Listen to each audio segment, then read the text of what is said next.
2524พระมหาราชครูเกษราปัญญาปรมาติกาจารย์จากวัดดับภัยเชียงใหม่สืบสานเวลาผ่าน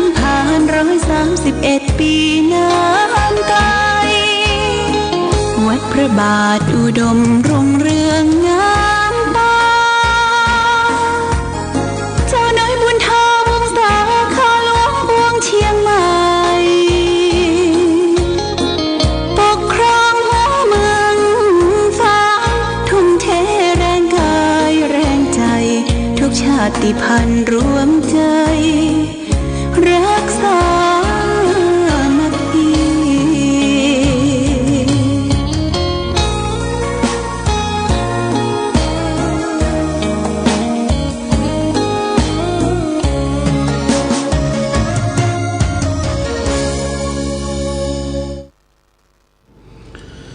เจริญสุข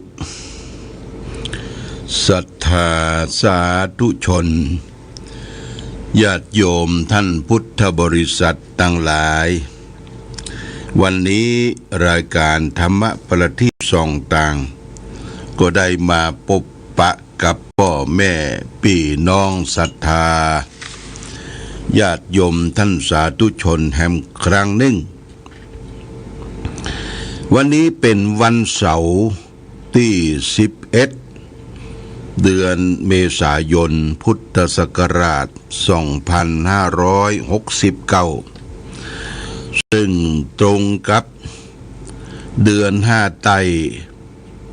เดือน7เหนือแรม9ค่ำวันนี้เป็นวันเสาร์เป็นวันหยุดการหยุดงานดูเหมือนจะหยุดยาวญาติโยมหยุดยาววันเสาร์วันอาทิตย์วันสงกรานต์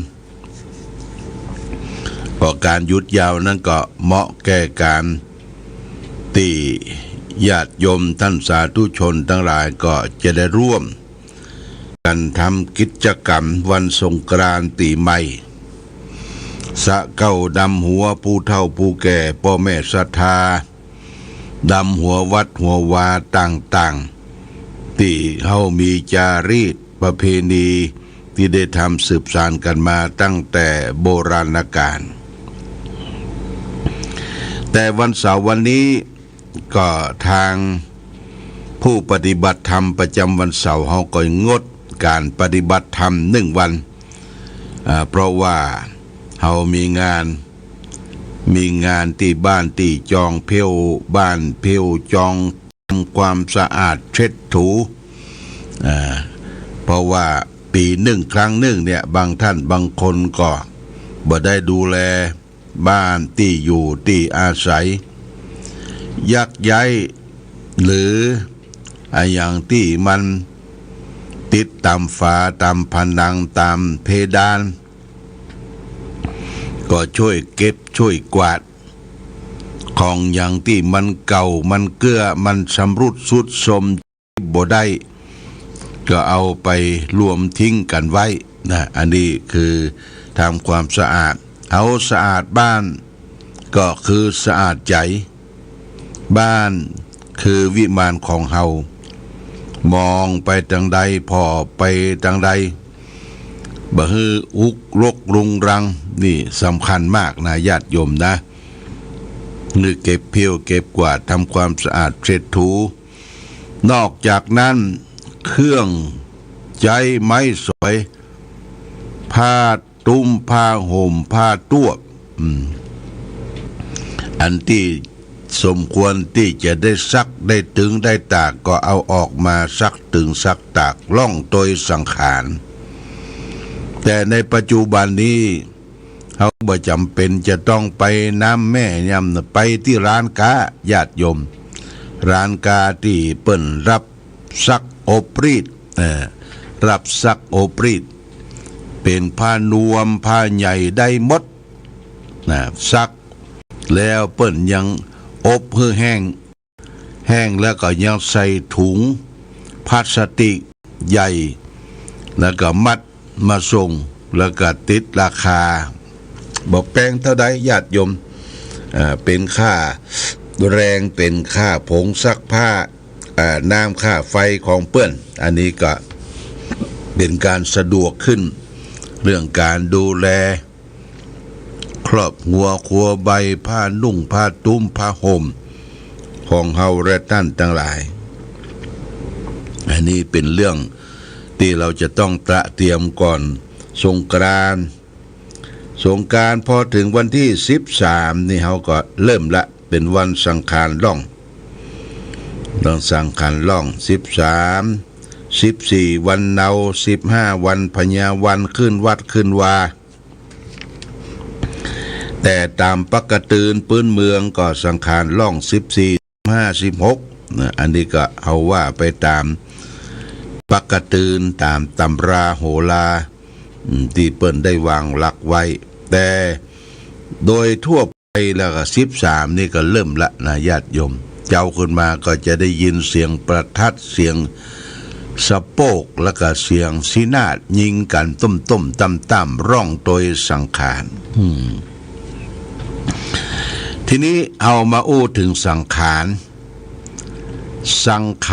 นี่ถ้าอู้ถึงธรรมะนี่ญาติโยมนะ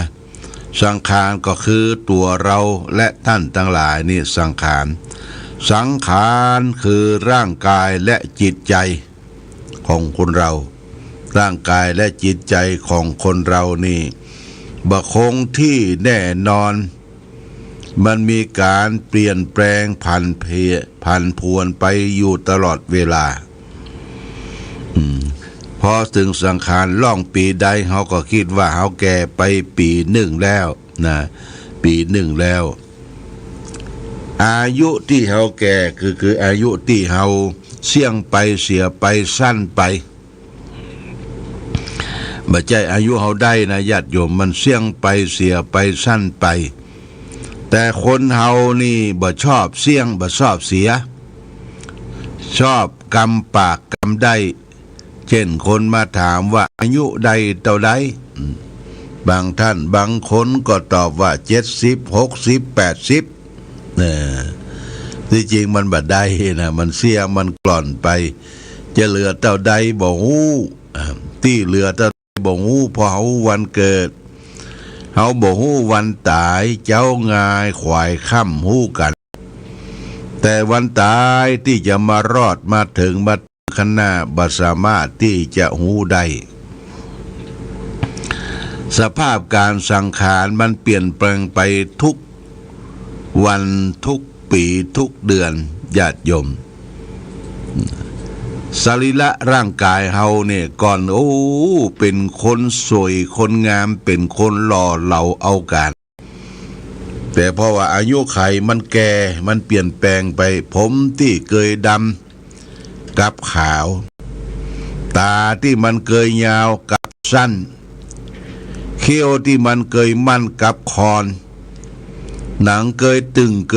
ก็ย้อนยานไปตามกาลและเวลาจะลุกก็โอยจะนั่งก็โอยเหมือนดอกไม้โรยบ่มีเกสรอันนี้เป็นธรรมะเป็นสังขารที่มันเปลี่ยนแปลงญาติโยมทั้งที่เฮากลัวนักกลัวนะกลัวแก่กลัวเจ็บกลัวตายกลัวพลัดพรากจากสิ่งที่เรารักเราชอบใจทั้งหมดทั้งสิ้นเรากลัวสักบุญใดเพียงใดก็ตามญาติโยมเฮาหลีกเลี่ยงบ่พ้นเฮาก็จะต้องเผชิญกับความแก่ความเจ็บและความตายเหมือนกับแมลงเม่าบินเข้ากองไฟที่เขาดังขึ้นทึดเนี่ยญาติโยมแมลงเม่าก็บินเข้าโจรเข้ากองไฟตายไปกับกองไฟชีวิตสรีระร่างกายของเฮาก็เหมือนกันเฮากลัวตายแต่เฮาก็ต้องเปลี่ยนแปลงไปตามถึงจุดนั้นตายไปเป็นวันเป็นเดือนเป็นปีร่างกายตัวเฮานี่บ่คงที่ถาวรมันเปลี่ยนแปลงเนื้อหนังมังสังทุกสิ่งทุกอย่างมันเปลี่ยนแปลงไปการเปลี่ยนแปลงนั้นบางทีเฮาบ่รู้สึกตัว ที่บ่ฮู้สึกตัวก็เพราะว่าอะหยังมันมีอวิชชามาครอบงำเฮาโมหะเข้าครอบงำเฮาที่ครอบงำเฮาก็เพราะว่าเฮาก็คิดว่าเฮายังหนุ่มอยู่ยังหนุ่มยังกำจิตใจยังหนุ่มอยู่ญาติโยมบางทีใจเฮานี่มันบ่เปลี่ยนใจมันยังเก่าสังขารร่างกายสรีระมันเปลี่ยนแปลงไปเฮาลุกก็จะเซิงละคอยที่จะล้มคอยที่จะเซิงญาติโยมต้องใจไม้เต้ายันกันร่างนี่สำคัญนะญาติโยมใจไม้เต้ายันกันร่างแต่มันบ่แปลกเฮาก็ต้องรักษาสุขภาพร่างกายของเฮาจะคงทนอยู่ได้เท่าใดนั้นมาแล้วแต่กรรมลิขิตกรรมลิขิต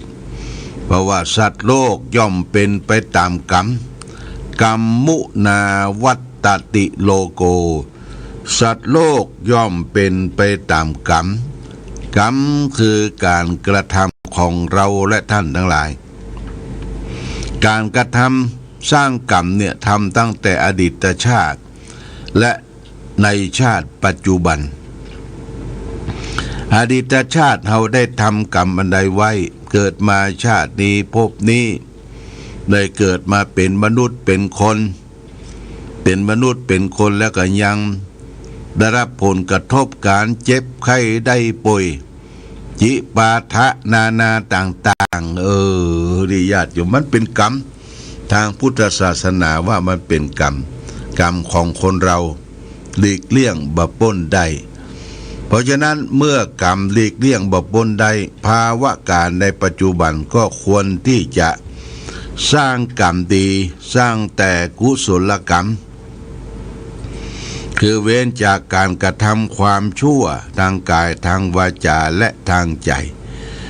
เว้นจากอกุศลมูลต่างๆที่เป็นความโลภความโกรธความหลงนี่ญาติโยมนะความโลภความโกรธความหลงแปลงใจตนเองให้ว่างแปลงใจตนเองให้สูงมองโลกในแง่ดีมีจิตใจประกอบด้วยพรหมวิหารธรรมเป็นผู้หลักผู้ใหญ่ต้องประกอบไปด้วยพรหมวิหารพรหมวิหารนี้มีเมตตากรุณามุทิตาอุเบกขาโดยเฉพาะอย่างยิ่งธรรมะที่สำคัญคืออุเบกขาอุเบกขานี่แปลว่าความอยู่สูงวางเฉยอยู่สูงวางเฉยจะไปเอาเรื่องทุกเรื่องเอามากุ้มรุมสุ่มจิตใจเฮาอยู่ตั้งบนพ่อลูกพ่อหลานพ่อลูกศิษย์ดอกหาพ่อที่ผู้ดำเนินชีวิตอยู่ใต้บังคับบัญชาถ้ามันบ่เดือดร้อนวุ่นวายบ่เหลือบากว่าแห้งเขาก็บ่ต้องไปยุ่งไปเกี่ยวกับเขาญาติโยมนะถ้ามันเดือดร้อนวุ่นวายเขาก็ต้องไปปรับไปจูนให้มันได้ที่ได้ทางไปจูนได้ที่ได้ทางเมื่อเขาอยู่ดีมีสุขได้ที่ได้ทางเขาก็บ่เดือดร้อนเป็นอุเบกขาวางเฉยพออยู่ห่างพออยู่ห่างบางท่านบางคนนี่เป็นห่วงลูกห่วงเต้าห่วงหลานแก่เท่าแล้วยังนอนสุดนอนสมยังถึงลูกถึงหลานถึงเงินถึงทองที่จะไปมอบเพื่อแก่ลูกแก่หลานเนี่ยญาติโยมนะเพราะฉะนั้นอันนี้เป็นสิ่งสำคัญเงินทองปัจจัยที่หาได้ถึงวันเนี่ยเก็บไว้เนื้อญาติโยมเก็บไว้เป็นสัดเป็นส่วนพอเฮาแก่เท่าค่ำค่าชราลงมานี่เฮามีเงินมีทองเป็นกองทุนคนเท่าเขาก็อบอุ่นใจถ้าบ่มีเงินมีทองบ่มีกองทุนคนเท่าเรียกว่าขอนเฮ็ดขอนบ่มีเฮ็ดบ่มีไผไปใจญาติโยมโบราณเปิ้นว่าเฮ็ดออกขอนนี่เฮ็ดลมเฮ็ดขาวแต่ก่อนนี่หน้าฝนตกลงมาเฮ็ดก็จะออกตามขอนไม้ขอนบ่มีเฮ็ดบ่มีไผไปใจ หมู่เฮาและศรัทธาญาติโยมท่านทั้งหลายผู้เฒ่าผู้แก่บ่มีสตุ้งสตางเก็บหอมรอมริบไว้เขาบ่ใครใกล้เนอะบ่ใครใกล้บ่ใครมาดูแลบ่ใครมาพอกอยนอกจากว่าลูกหลานเป็นคนดีมีความกตัญญูกตเวทิตาตอบแทนรู้กุลเข้ากุลน้ำดมของแม่กุลพ่อกุลแม่เนี่ยบ่ห่างพ่อแม่งห่างแม่ไปไหนมาเยี่ยมมาใจอยู่ตลอดเวลาเนี่ยถือเป็นคนดีของลูกเป็นคนดีของพ่อของแม่คนดีอย่างนี้เป็นว่าเป็นคนที่มีความกตัญญูกตเวทิตาดูแลพ่อแม่จนสุดท้ายของชีวิตเมื่อสิ้นกรรมสิ้นบุญไปแล้วก็ยังตั้งอกตั้งใจทำบุญอุทิศไปให้แก่พ่อแก่แม่บรรพบุรุษอย่างเช่นวันสำคัญวันสงกรานต์ปีใหม่เข้าพรรษาออกพรรษากินสลากหากไม้ทำบุญสุนทานก็มักจะมีขันตกขันเข้าไปตามที่ตู้เจ้าขอตู้เจ้าเพื่อแผ่หยาดน้ำไปฮื้อแก่ญาติโหโยติกาเนี่ยเป็นคนดีเปิ้นร่มหายตายจากไปก็ยังทำบุญอุทิศผายแผ่ไปฮื้อการทำบุญอุทิศนั้นเขาจะมีขันตกโยสองขันขันหนึ่งเรียกว่าการหาเทวบุตรเทวดาขันที่สองอุทิศส่วนกุศลให้แก่พ่อแก่แม่ญาติโหโยติกาขันที่หนึ่งตานให้เทวบุตรเทวดาเทวบุตรเทวดาเนี่ยมีทุกที่ทุกแห่งทุกคนทุกอนุญาติโยมทุกอนุเป็นเทวดารักษาบ้านจองหอเฮือนที่อยู่ที่อาศัยพระภูมิเจ้าที่แม้เทวดารักษาตนตัวเฮานี่ก็ต้องมีเพราะฉะนั้นญาติโยมการทำบุญการสวดมนต์เจริญพุทธมนต์ต่างๆก่อนเปิ้นอาราธนาพระปริตรเรียบร้อยแล้วตูเจ้าพระสงฆ์ก็จะเชิญเทวดาขัดสักเกเจิญเทวดามาเป็นสักขีพยานมาคุ้มครองรักษาในการทำบุญสุนทานณที่นั้นเวลานั้นก็แสดงว่าเทวดาทุกที่เกิดขึ้นเราลองมาอ่านพุทธประวัติขององค์สมเด็จพระสัมมาสัมพุทธเจ้าพระพุทธเจ้าเสด็จลงสวรรค์ชั้นดุสิตนะลงมากำเนิดเป็นมนุษย์ก็ถูกเชิญมาเทวดาพระอินทร์เชิญมาวันที่พระองค์ประสูติก็เทวดาห้อมล้อมไปเต็มไปหมดเวลาที่พระองค์ได้ตรัสรู้ธรรมเทวดาก็มาอนุโมทนาบอกกันเป็นทอดเป็นชั้นเป็นพรหมขึ้นไปเวลาพระองค์เสด็จดับขันธปรินิพพานเทวดาก็มาบอกมาร่วมอนุโมทนา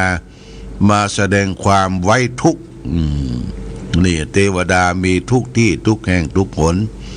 เทวดาจะอยู่กับเฮาต้องสะอาดนะญาติโยมจะไปกินเหล้าเมายาสัมเปะสัมปะ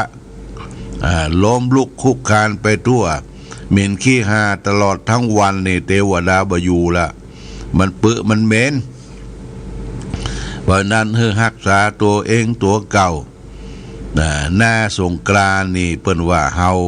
จะต้องรักษาสุขภาพร่างกายตัวเองตัวเก่าถ้าเป็นผู้เฒ่าผู้แก่พ่อแม่ทลามบังเคิมก็มักจะเอาดอกเอียงมาเน็บมวยผมเน็บมวยผมเก้าผมที่เอาดอกมาเน็บมวยผมกวยผมแล้วว่าผมเฮานะมีขวัญ32ขวัญบูชาขวัญถ้ามันอยู่กับเนื้อกับตัวเฮาก็อยู่ดีมีสุขถ้าขวัญเฮาเนี่ยตะเลิดเปิดเปิงไปตกอกตกใจตกที่ไหนที่เบาควรบายูนี่เอาเป็นจอมเตาะเยาะย่อยเป็นจอมเจาะเยาะ ย่อยเป็นยี่อย่างหิมากากับบ่ไข้ขึ้นเดี๋ยวก็เป็นด้านเป็นนี่ขวัญบายุญาติโยมบางทีเปิ้นจะห้องขวัญนะโบราณนี่เปิ้นเอาตั้งขันห้องขวัญว่าเจิญขวัญเปขวัญตาขวัญหูขวัญเกศเก้าเกศาจงมาอยู่กับเรือกับตัวญาติโยมนะอันนี้ขวัญนี่สำคัญนี่ฝากไว้ให้แก่ญาติโยมท่านสาธุชนทั้งหลาย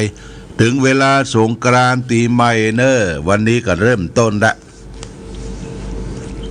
ที่สำนักประพฤติปฏิบัติธรรมวันเสาร์เฮางดเว้นนะงดเว้นวันนี้เพราะว่าเขาจะได้เตรียมเนื้อเตรียมตัวเตรียมใจจัดแจงแต่งดาเพี้ยวกวาดอาวาสสถานที่บ้านที่จองของเขาที่อยู่ที่อาศัยจอกใดแจงใดบ่สะอาด คือปัดเพี้ยวปัดกวาดเนอปัดเพี้ยวปัดกวาดจะไปแต่งตัวเยอะไปอวดเปิ้นคนนั่งคนนี้ที่นอนเหมือนกับมุ้งขัดตายกำปากอย่างผีสอนที่นอนอย่างมุ้งกระต่ายนี่ใจบ่ได้ญาติโยมนะอันนี้ฝากไว้ก่อนอื่นต้องขออนุโมทนากับเจ้าภาพเจ้าศรัทธาที่ได้ขนทรายเข้าวัดโดยรวมกันบริจาคปัจจัยรวมกัน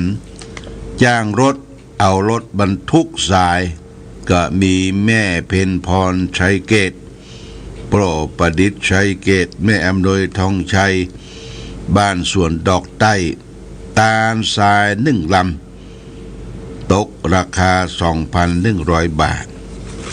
ทัดนั้นมาหมายมีเจ้าภาพทรายแม่สุภัทราแม่สุภาพรมั่งมูล500 บาทร่วมทำบุญตาลทรายเข้าวัดปีใหม่เมือง2569นอกจากนั้นก็มีป้อนานประทุมป้ออาจารย์วัดพระบุตรบาทอุดมป้อนานประทุมวงเปง300 บาทและก็ทำบุญคารวะวัดนำหัววัด300 บาทโมทนาสาธุอันนี้ก็จดรายชื่อมาอโมทนากับญาติโยมท่านสาธุชนทั้งหลายมาณโอกาสนี้